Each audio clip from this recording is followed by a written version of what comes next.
Assalamualaikum warahmatullahi wabarakatuh. Hai guys, kembali lagi nih sama aku. Berhubung di sini udah gimana ya, udah perfect. Aku mau jelasin sedikit materi tentang BMT atau Baitul Mal wa Tamwil. Penasaran kan? Udah, aku mau jelasin aja ya. Nih, kita masuk di yang pertama, yaitu pengertian dari BMT sendiri atau Baitul Mal wa Tamwil.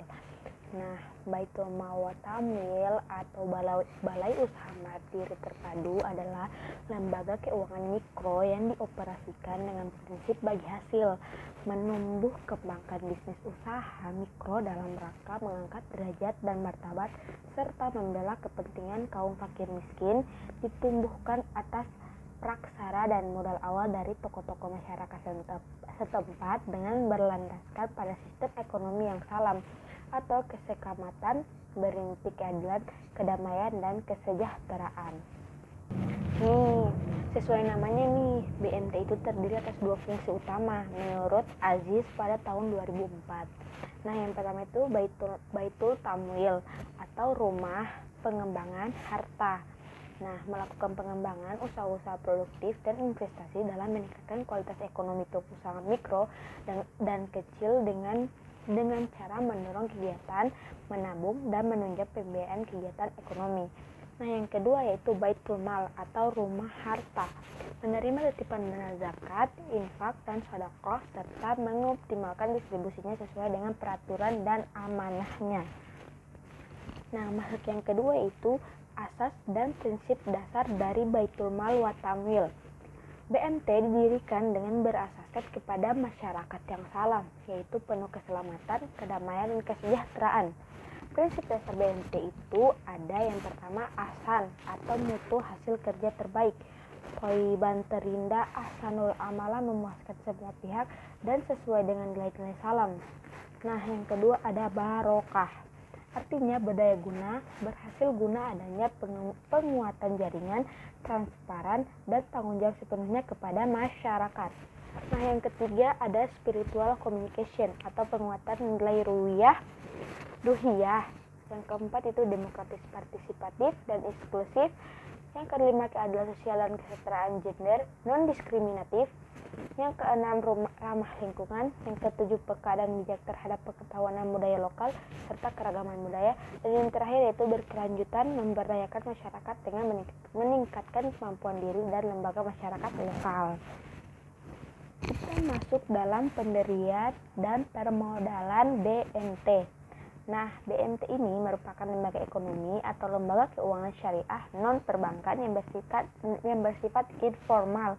Disebut bersifat informal karena lembaga keuangan ini didirikan oleh kelompok swadaya masyarakat atau KSM yang berbeda dengan lembaga keuangan perbankan dan lembaga keuangan formal lainnya.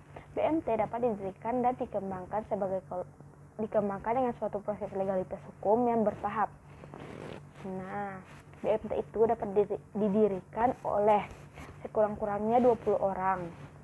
Satu pendiri dengan lainnya sebaiknya tidak memiliki hubungan keluarga vertikal dan horizontal satu kali. Ketiga, sekurang-kurangnya 70% anggota pendiri bertempat tinggal di sekitar daerah kerta BMT. Yang keempat, pendiri dapat bertambah dalam tahun-tahun kemudian jika disepakati oleh rapat para pendiri. Modal dari BMT itu terdiri atas simpanan pokok atau SP yang ditentukan besarnya sama besar untuk semua anggota. Yang kedua, simpanan pokok khusus SPK, yaitu simpanan pokok yang khusus diperuntukkan mendapatkan sejumlah modal sehingga memungkinkan BMT melakukan persiapan pendiri dan memulai operasinya. Jumlah dapat berbeda antar anggota pendiri. Kita masuk dalam kegiatan usaha BMT. Yang itu ada setelah mendapatkan modal awal berupa simpanan pokok khusus, simpanan pokok, simpanan wajib sebagai modal dasar BMT.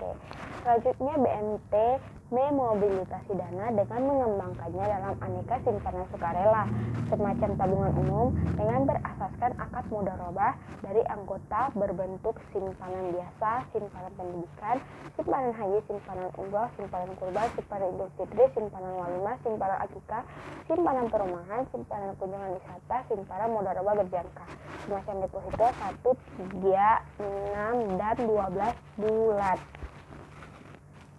Kegiatan pembiayaan atau kredit usaha kecil bawah, mikro, dan kecil antara lain dapat berbentuk pembiayaan mudharabah, pembiayaan musyarakah, pembiayaan murabahah, pembiayaan bai bisanan ajil, pembiayaan qard al-hasan.